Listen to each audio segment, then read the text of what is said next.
nobody there. It seems I'm all alone again. Does anybody care? This planet's empty. I see no signs of life.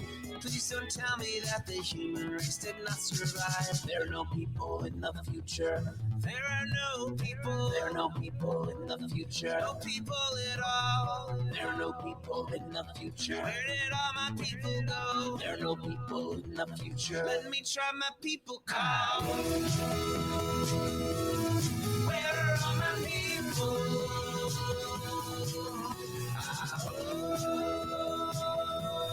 Where are all my people? I guess I'll fly away now. Hey, everybody. Welcome. Yes, it is Monday, February 5th, 2024. February's coming in with a bang. Welcome to Raging Chicken's Out to Coop Live. This is Kevin Mahoney, editor and founder of Raging Chicken.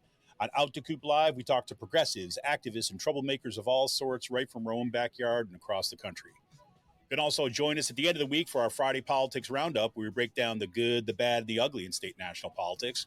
And you can get all our shows by subscribing to our podcast on Podbean, iTunes, Spotify, wherever you get your podcast. And you can support this show by becoming a patron for as little as $5 a month. Head on over to patreon.com/rcpress for all the details.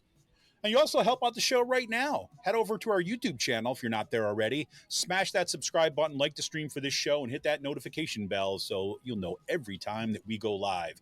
And if you're one of our awesome podcast listeners, make sure to leave us a 5-star review on whatever platform you listen on, and leave a comment to let folks know why you like the show.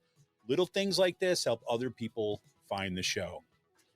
If you're looking for more PA progressive talk, tune in to the Rick Smith Show's live stream at 9 p.m. Eastern on his YouTube channel, Twitter, Facebook. Subscribe to his podcast wherever you get your podcast. Check out thericksmithshow.com for the latest across all his platforms. And the Sisters of the Night Caucus, they're fantastic. Got to check out their podcast. The amazing PA women stirring the political cauldron behind this podcast rock the house. And they know where the bodies are buried. Make sure to follow them on Twitter at The Night Caucus. That's at The Night Caucus on Twitter. And subscribe to their podcast on Spotify, iTunes, or wherever you get your podcasts. If you haven't heard, The Signal is a new podcast by the Bucks County Beacon. The Signal is hosted by the Beacon's editor-in-chief, Cyril Michaleko, and produced by this guy right here, yours truly. Twice a month, The Signal shines a light on right-wing extremist currents streaming through Bucks County and beyond. Cyril invites guests who can provide insight, analysis, and organizing solutions so that we can steer the community toward calmer, saner, progressive routes. And in case you missed it, the Beacon also just launched its new Gen Z-focused and hosted podcast called The Civic Circle. Yeah, The Civic Circle is hosted by Bucks County Gen Z Lens folks, Sarah Zhang, Mallory Marzan, and Alexandra Coffey. They're students from Bucks County, Pennsylvania. Once a month, they talk about activism, advocacy, and all the political happenings affecting their generation today. You can check out that, theciviccircle.podbean.com, or check out The Signal at the buckscountybeacon.podbean.com. And attention all you gamers out there, The Gaming is a Quakertown-based black family-owned gaming store. They're friends of the show. They've got everything from retro N64s, latest consoles, video games for all platforms, collectibles, action figures, Funko Pops, walls of Funko Pops, and kids get discounts when they get A's in their report cards. You can't beat it. Check them out on their Facebook page. Follow them on Twitter at The Game In. That's with 2 N's. Got a question about a game, look for something hard to get, shoot them a message or drop them an email at thegameinpa@gmail.com. Shout out, of course, goes to Jonathan Mann, who wrote our intro song, There Are No People in the Future. You check out all his great stuff on his YouTube page and follow him on Twitter at SongADayMan. Again, 2 N's at SongADayMan on Twitter.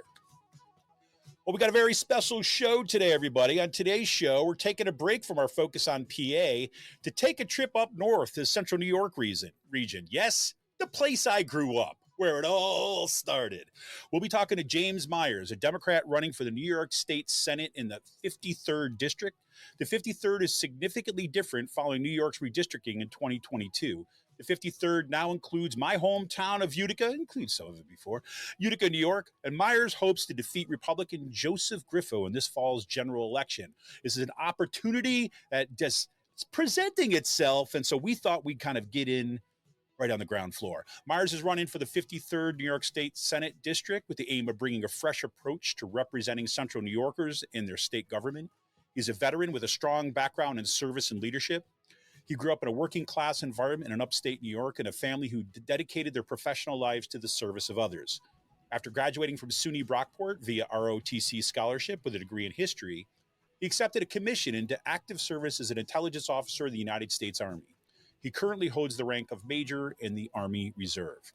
While serving with the U.S. Army Reserve, he earned his master's degree in strategic intelligence. His military service led to a position with Allianz Science and Technology, a government contracting firm in Rome, New York, where he was responsible for the management and completion of million-dollar projects. His love for Central New York and the influence of his family, his education, his military career, and his civilian experience, James is motivated to serve the community with the same passion and dedication he has and continues to serve our country. Meyers is running on a platform of transparency, accountability, and putting the needs of his constituents first. He's an advocate for public safety, economic development, accessible and affordable healthcare. Can't wait to get into this. James, welcome to the show. Hey, it's great to be with you, Kevin, and your viewers. And those appreciate that introduction. Hey, you got it. You know, I'm thrilled. Like, this is it's great to have, I mean, I always look for opportunities to connect to see what's happening on kind of back of the hometown, as it were.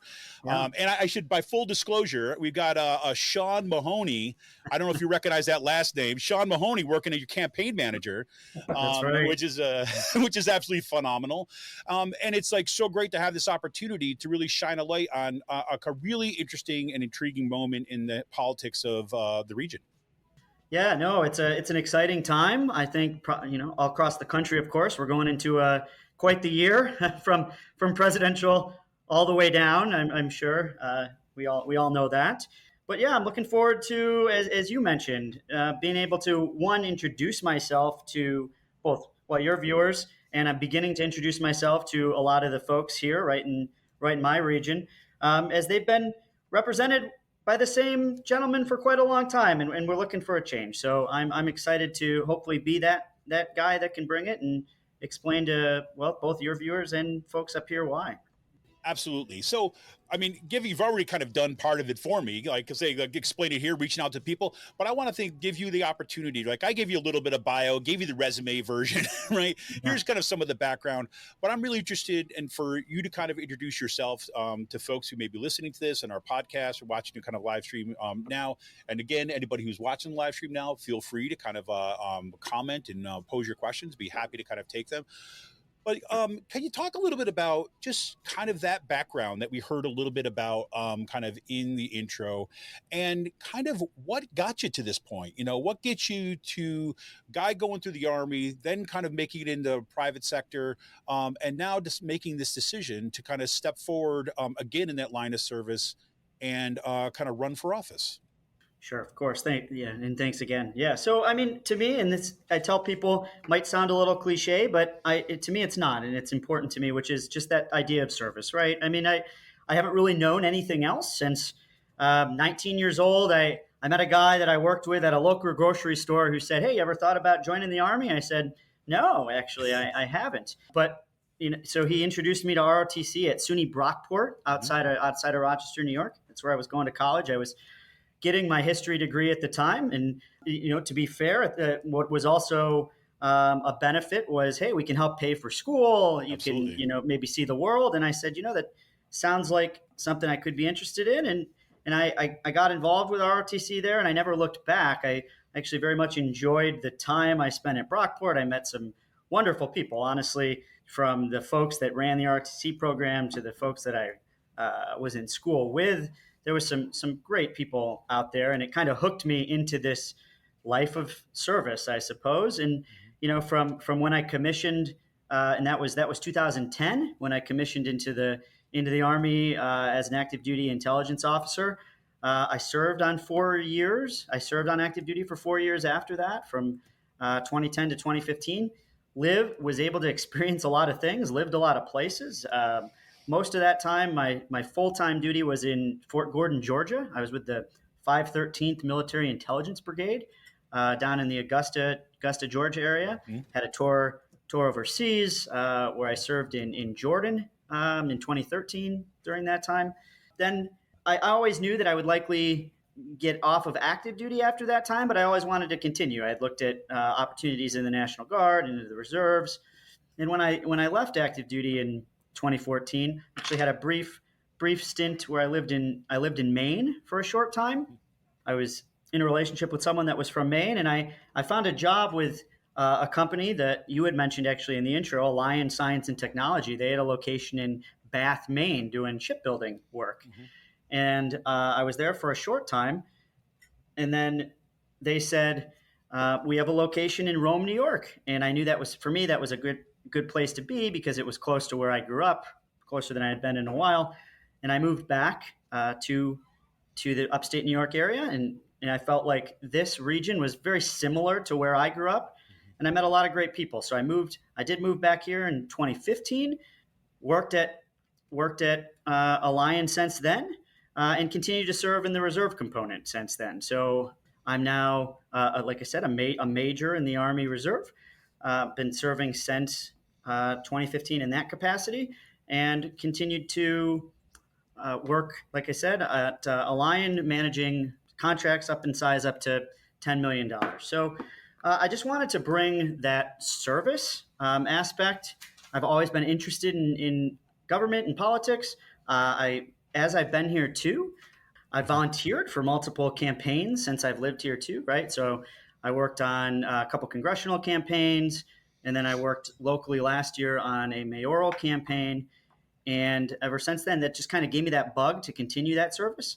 And I said, I'd always wanted to do something myself. And this year really gave me that opportunity to be able to step up this year and do that. So I know that's kind of a little bit of a long-winded answer, but it's a road that has taken me here. And that's where I am now. No, and I got to say, something about your background really stuck out to me when I was, kind of getting familiar with your bio and kind of some of your history there too as well, is, we've seen really significant changes and transformations throughout the kind of Mohawk Valley. I mean, we see, SUNY Tech kind of getting up there and this becoming a hub. We see chip manufacturers locating here. We see the transformation of Griffith Air Force Base from that kind of, when I grew up kind of knowing how far I lived from Griffiths, because that was going to be one of the first targets that was be targeted in nuclear war. So we knew how many seconds we would have to survive. And you go to Ilion because it's downdraft, all this kind of stuff. But there's been a significant transformation. And I think that, the kind of experience that you've had working in this tech field, working in the intelligence field, and outside of that area where you're kind of bringing that kind of expertise to back at a time when that seems to be really exploding in terms of its kind of economic development and so on. Yeah, no, I completely agree. I think this is when you look at the kind of job opportunities that are here now and in the future, the things like the chip factory that we see here, it's in Marcy, New York. That's Wolfspeed has come in here, and there's a lot of job openings right now that are looking to be filled, which can be a big boom for this area. And then, because it's something you mentioned too, and a lot of people mentioned this to me, like I didn't live here yet in the early 90s, but I've talked to so many people about that time and what this area was when it was an active duty Air Force base. And we're getting back to that. Yeah. People feel that again, the ability to get back to that with how many tech companies are here in that Griffiths corridor. And outside of it, there's a drone corridor here now. There's only a few in the country, and one of those is here, right? So we're talking about, technological advancement that most people don't, when they think of upstate New York, unless you're here and you're part of this. I think we need to sell that story to people so they understand, like, hey, maybe I want to move to Utica, New York, or upstate New York, or outside of Syracuse, because there are good jobs there. Absolutely. So, I mean, and so that's why I just think that seems like such a good fit, just more broadly, right? In terms of a broader understanding of kind of what's actually happening in the area and moving. Because, I was one of these folks that kind of left the area in the 90s, like when everything seemed like, okay, everything's gone, everything's shuttered up, everything's going here. To see this boon and this revival happening right at this time, some of your experience coming here makes a lot of sense. So let me, before we get into specifics of your platform, I'm just curious, especially for folks who are not from the 53rd, right? People might be listening to my show here in Pennsylvania and so on. New York State had a huge redistricting process happen in 2022. Yeah. And the 53rd district is not the 53rd district of the 2022 election. This is a completely new district. So I was wondering what are kind of your thoughts about the composition of this new district that you're running in, and what may be some of the kind of the challenges or opportunities of kind of putting your hat in the race at this point? Yeah.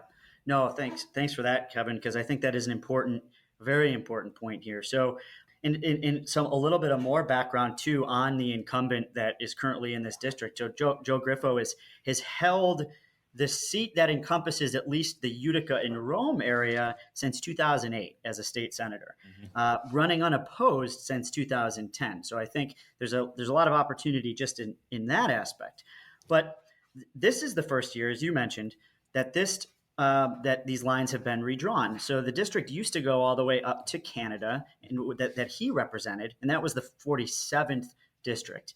Well, now he represents the 53rd district, which includes still Utica and Rome. However, it goes much farther south of Utica, and it goes much farther west of Utica, almost to the Syracuse line. So it includes all of Oneida County, all of Madison County, and a small portion of Chenango County, and actually 3 townships in Herkimer County. So it's much different than it was. And in my mind, I look at that as an opportunity because Senator Griffo has not represented the folks out in Madison County, out closer to Syracuse, in all of those years that he has been a state senator.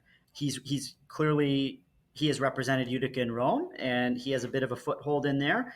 But that's something I think we can overcome. The numbers too of registered Democrats compared to registered Republicans is in our favor. It's something that, as long as I can get in front of those folks and introduce myself, both folks that he has represented a while that haven't had another choice for one, and now they will, to folks that don't know him, that the opportunity is for me to introduce myself and kind of infiltrate those areas. Yeah, and I think that, kind of exactly what you pointed to, too. I mean, the fact that somebody has gone unchallenged for so long, right, is something that so many of us are familiar with, right? That especially during times when you had gerrymandered districts. And if anybody looks at, there's great comparisons kind of online. You check out all the New York State websites and Ballotpedia and stuff. They'll give you, I don't know, people have seen this, but they give you the nice little comparisons here. And in the comparison maps, you'll see that the kind of original maps, especially for the 47th, was, this really like crazy looking snake kind of dragon thing going for it, right? He was all over the place. This one is much more kind of compact, much more kind of adjacent. It makes sense, right? Like you said, most like Oneida County, Madison County, good chunk of other counties, then a couple towns over Herkimer County. That's makes a whole lot of sense, just as a kind of a constituency and area that's not being kind of, cherry picked for a political party, but rather getting to represent a particular constituency. So that's phenomenal. And just to your point there, so everybody knows what we're talking about statistics. About 41% of the district is now a registered Democrat, 41.1%, while only 26.4 Republican or 24.6 the no party preference. Now, again, don't want to overread those numbers, right? Because our politics have been in a bit of a disarray in this country for a while. And I know that is also true in central New York, but that as an opportunity to kind of, as a new person coming in, especially saying, hey, look, we've got opportunities ahead of us. We're not looking backward. We're looking forward, right? We see the future, right? Together. So, can you talk a little about, so when you're out there talking to voters, right? I mean, you've got this platform. You want to talk about transparent and accountable government, economic prosperity, education, workforce development. We got safe and healthy communities, veteran support, labor issues, workers' rights. Take us a little bit into what you see, like what the landscape looks like to you, right? Sure. As somebody who wants to come in and represent this region. And then some of the stuff about your aspects of your platform and maybe some examples of how you want to approach that. What are some of the kind of proposals that you're thinking about? Who are the people that you're talking to, that you're bringing into your campaign to make sure that you're kind of listening to the people on the ground? Kind of walk us through that a little bit. Sure. Yeah. And, first example I'll give is I went to a somewhat like a town hall last week that was held in Utica, and it was focused on public safety. And, Utica is one city in the district. It's the largest city. And I wanted to first start getting folks in Utica's kind of the pulse on the city of Utica itself and understand what some of their major concerns are. And unfortunately, like I think a lot of this country, there's an issue with gun violence, right? So the majority of the comments of people in that audience was our kids don't feel safe, especially the Utica City School District itself and some of the folks their kids that go there. and not feeling like they, their representatives are addressing this issue in the best way possible. And when I think about how to address something, it's a multifaceted issue, obviously, with a lot of ways to it, things that need to be done to address it. But clearly, it's not. Again, when I look at an area that's been represented by the same person for a very long time, when you start looking at issues that aren't getting resolved, I think that means it's probably time to do something different. It's time for a change and to look at how we can do things better. And when it comes to gun violence in particular and crime, we have to look at the root cause. There's a lot of poverty in Utica, New York. There's a lot of poverty in the rural areas outside of Utica, New York. So we have to address that at a low level. Bottom line is, we need to, obviously, gun legislation is important, and making sure we, folks that shouldn't have easy access to firearms don't have easy access to firearms. But New York State has we have laws on the books that are some stronger than in some other states in regards to that. So that can't be the only way we look at this, right? So looking at poverty, looking at our mental health resources in the area, I think is a huge aspect of that. And we have to look at that starting from the schools. Are we resourcing our school districts with the right enough mental health professionals? And I've talked to folks that say no, right? The administration officials, that they're not getting the resources they need. There's not enough social workers in schools. There's not enough psychologists in schools. And I think that's somewhere we can start, right? Is there enough after school? I mean, simple as after school activities. I mean, people were mentioning these things at those town halls, right? There's not somewhere for kids to go after school is over, right? And then that just leads to, unfortunately, not always, but sometimes to when there's free time, they're not getting into making the right choices. So we have to look at this holistically, and it seems to be the minds of most voters, right? At least in the city of Utica, public safety, and looking at that in a holistic way, I think makes a lot of sense. Yeah, when you talk about that, like safety and healthy, like in healthy communities, I mean, it's so refreshing to see those brought together in the ways of thinking about safety, right? Getting out of like, okay, is safety simply a matter of kind of law enforcement, right? So, we have an argument of like, is it just that? It's like, it's not to say that law enforcement's not important, right? But it's just say, what a community's safety is, the health of a community is based upon so much more, what you're kind of running through. I'm just reminded of my recent visit to Utica. I was kind of back home for the holidays and stuff. We went down into, one of these vibrant areas in Utica in the brewery district, right? Where you've got, all sorts of kind of cool development that is happening, new stores happening, lofts coming in. But at the same time, you go a block and a half off that. It's like, and you have homes that are falling apart. Yeah. Right. You have it's like right next to one another. Right. And so the question over the long term really is like, police alone are not going to solve that. Right. In order to make sure that those families can thrive on both sides of that divided development. Right. We need to kind of think about a holistic development too, as well. Right. I mean, that becomes part of a question about health and safety of a community. Yeah. I think it's easy to sometimes make lines of what all these different policy prescriptions are. Right.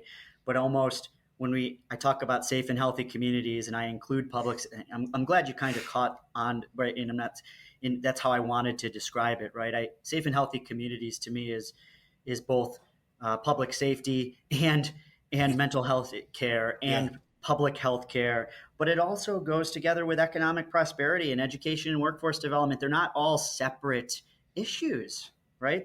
They all go together, and that economic prosperity piece is going to be a key driving factor in bringing down that crime and making sure people feel safe, because that goes right to that poverty issue we're talking about. Unless we're empowering folks that right now might not have the economic means, and then they're in a spot where they're left to potentially make choices that they wouldn't make otherwise, to that effect, right? So it all Yes, it all goes together, is I guess what I'm trying to say. Yeah. So when you're looking at that kind of economic development component, I mean, you know, I always find this interesting about Central New York politics too, as well, is that on the one hand, there's always the complaint about downstate, right? All the Hmm. money goes downstate. New York gets all the money, right?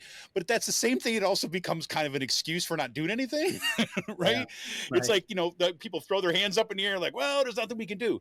But you seem to have kind of like a sense of really, no, this economic development component is going to be really important. So when you're out talking to folks, whether it's at these town halls or whether it's, you're talking to other business leaders or kind of development, where do you see kind of economic development happening? Or what are some of the places that you think provide us with some, I don't know, maybe models or positive directions? How do you see that happening?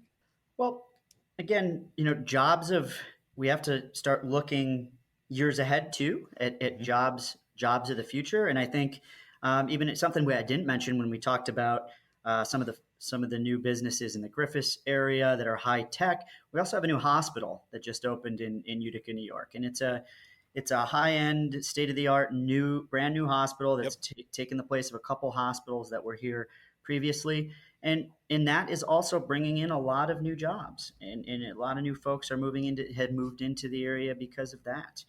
So that's one. So healthcare is an industry that only is going to continue to grow, I think, in this area. But then when we also, and we haven't touched on this some yet, but climate, right? So jobs of the 100%. future, are going to be green jobs. I hope, and I think that part of the government's responsibility as we look forward is making sure that we're positioning not just cities and downstate, but these more rural areas to foster what's going to be the green jobs of the future and continue to attract folks to places like upstate New York, where there's a lot of there's a lot of land out here. There's a lot of Yeah. natural resources, and it's a ripe area for that as well. And it all, in part of it too, and I know you briefly mentioned one of my bullets is education and workforce development. We have some great education institutions in this area, and what we call the Mohawk Valley, right up here, Yep. which is this Utica Rome area, and making sure there's a direct pipeline from those education institutions to these jobs of the future that we're talking about, training programs, that train these folks for those jobs, I think is just extremely important. And there's some of that, like there's a program I've heard of called Real Life Rosies, which was a straight program to train women for these jobs, right? Mhm. So we need more programs like that, and that's it's also going to keep folks here rather than if you got an 18-year-old that goes to a community college here, rather than them do that and then leave, right? Maybe go to a 4-year school somewhere else and not come back. Tie them to one of these jobs of the future. So I think it again, we just have to look at it as in a holistic way. Yeah, and if I look at you talk about kind of growing up in a kind of working class neighborhood, working class areas and stuff. It's as much as we hear about education as the solve all thing that this will solve everything, right? We also know that the vast majority, like first of all, only about 33-35% of people actually go on to college, right? Like it's a 4-year degree in this kind of like thing, and a lot of folks, right, who grow up in working class communities will go to college, but they stay in that area, right? And what I think a lot of time, I mean, we saw this firsthand kind of growing up, is people were leaving because we saw the opportunities disappearing.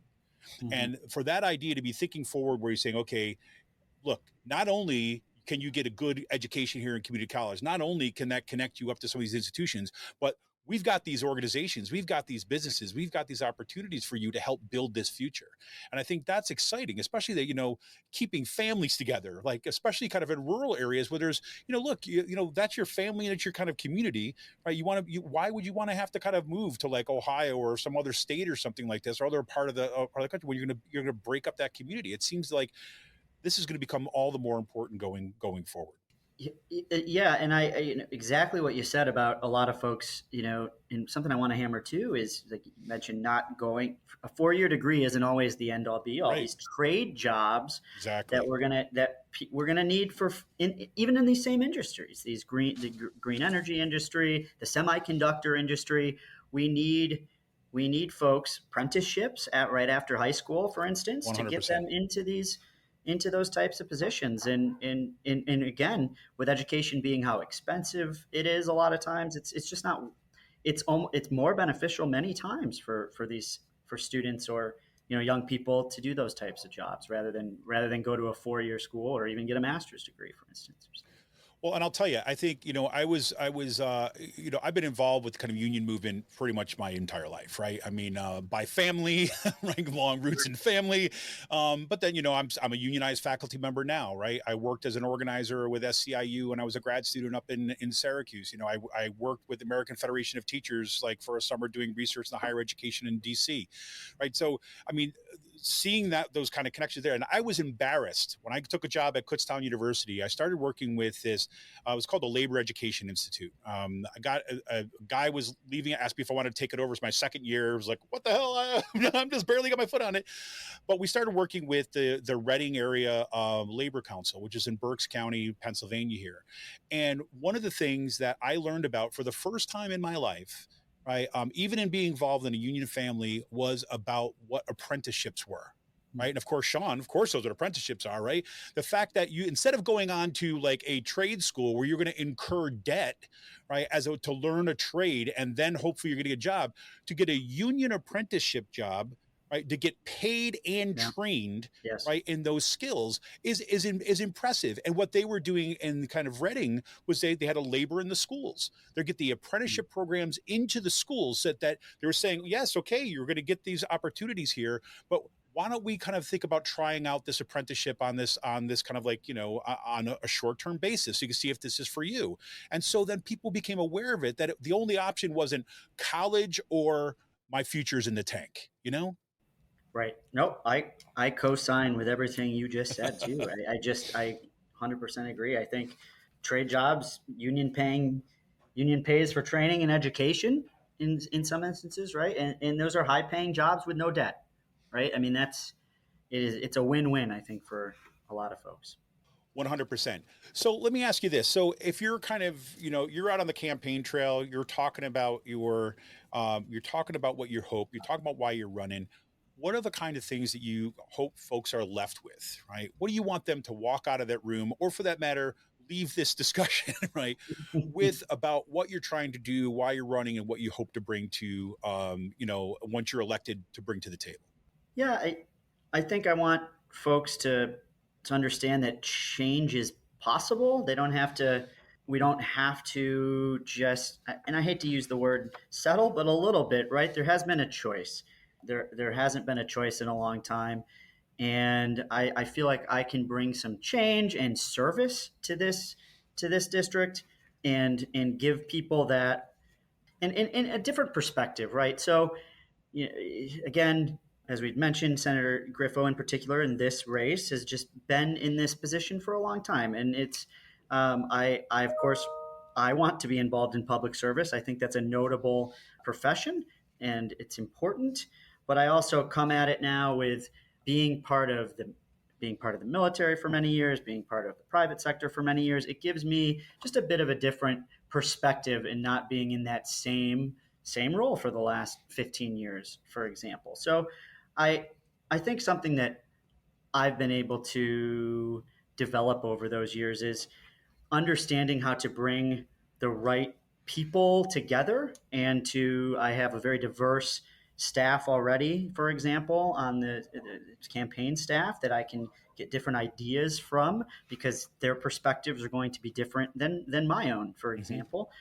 And I think something that I've always found that I do well, or at least I've gotten a lot of experience in doing, is listening to all those different varying opinions and coming together with what might be the best solution for everybody, right? And I just think that I want the people to understand that they have that choice now, that they're not just, the same. They don't only have, again, one choice to represent them in their Senate district. So, and I hope that my service too, as a younger person, someone under 40 years old, Yeah. that comes in with some vigor, maybe, and I want to work hard for folks, and I feel like I'll come at that every day. And this is a new challenge for me, so I'm going to come at it with fresh eyes, and the work ethic that I've brought to being a pretty young. I was in a leadership position since I was 22 years old, commissioning into the Army. And I've had to bring that work ethic and that leadership to everything I've done every day since. And I just want to continue to do that. And I think that this gives me the opportunity to do that. And I want to listen to the people. And I think that the last thing I'll mention is that transparent and accountable governance piece is important to me. Yeah. And I don't think that enough of our elected leaders are having town halls. They're not going around talking and actively listening to every personnel on every corner of their district. So I think that's something and I mean it when I say it, that I want to listen and talk with all the folks and hear what's important to them by actively listening. So something that I pledge to do when in office, even something as simple as a regular newsletter to folks so they know what I'm doing in Albany, and they can reach out to me because I want to be accessible. So I think that's something that I would leave with people here, that and anyone here in this district, is that I'm there for them. Right? This isn't something I want to do for me. This is something I want to hear and build a platform. I'm also building my platform based on what I hear from these folks. So as I crisscross this large district with these new cities, I'm excited to hear what their concerns are, what their issues are, what their aspirations are, and how I can help. Well, I'll tell you that transparency and accountability piece is really resonates here as somebody who's just gone through, been part of the school board wars here down in Pennsylvania, where part of the issue was finding book bans and finding our curriculum being changed with outside of the of an informed public, where people had to, use right to know request in order to get basic information about what's happening in our schools, and a lot of school districts in the area start realizing too, is like, well, and not just school districts, but townships and things like this. Well, you know what? We just need a baseline of transparency to know what's going on. So at the very least, when issues come up, that we can approach them and we can kind of respond to them in an effective way. And, I was saying this, this is before I even knew that you were running, or, Sean was working on this campaign. I was talking to somebody about some of my friends down here about Central New York and about my hometown, about my home area. And I said, for so long, the region I come through, what I was saying to them, Central New York feels like for so long it was a narrative of loss, right? And people had to hold on hard to things that they lost, the things way used to be. And I said, what we really need now just seems to me, we feels it like right on the cusp of, we need somebody who can say, not being focused on so much of what once was and what we have lost, but what could be, right? What's right in front of us? What is right around the corner? But that means that we need somebody who needs a fresh face like you to be looking forward and not backward. And it seems to be that kind of theme in my mind is like, here you go. It's a new district, right? Yeah. You got the guy who's been representing the place forever, and you got a fresh face coming here looking forward to the future. I mean, this seems to be like a match made in heaven, I hope. Yeah. No, again, a hope and prosperous future for Central New York is what I was talking to some folks about last week. So exactly what you're saying. I think the future is bright.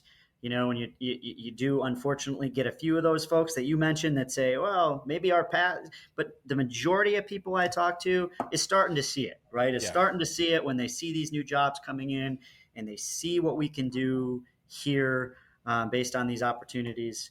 So yeah, 100%. Well, wonderful. Well, listen, before I let you go, I don't want to keep you like too long here, but I could talk about this stuff all day long and pick your brain about it. And hopefully we get further on in the race here, especially if it goes on. I'd love to have you back on and talk about where things are at that point. That'd be fantastic. But right now, if you got folks that are listening or kind of just starting to pay attention to what's happening in the campaigns now, where can people get more information? How can they get involved? How can they help donate to your campaign? What would be the most helpful for you? But let them know how they can get in touch and how they can get involved. Sure. If people want to check out a campaign website, first they can go to that, which is just James-Meyers, MEYERS.com. And that has my policy positions. That has the ability to donate if they'd be like to do that. And then they can even sign up to receive what we're going to be sending out newsletters as we get going here. That ability to do that is on the website. And the ability to volunteer if they live here in this area or not. We'll be wanting to phone bank at some point, and we'll be starting that as we canvass later on. So all of that is available right on james-myers.com. Well, and I'll make a special appeal for people to get out there and special sign up to volunteer, because I can tell you firsthand what turned our district, where I am here in Pennsylvania, what we kind of won, completely flipped school boards, completely flipped kind of our county seats to Democratic Party control. It had everything to do with people knocking on doors and just talking to everyday people and having those conversations. That is what made the difference, having people on the ground knocking doors. So if you are in this area, you are in there, you can knock some doors, you can get out there, you go get to his website, james-myers.com or .org? Yes, .com.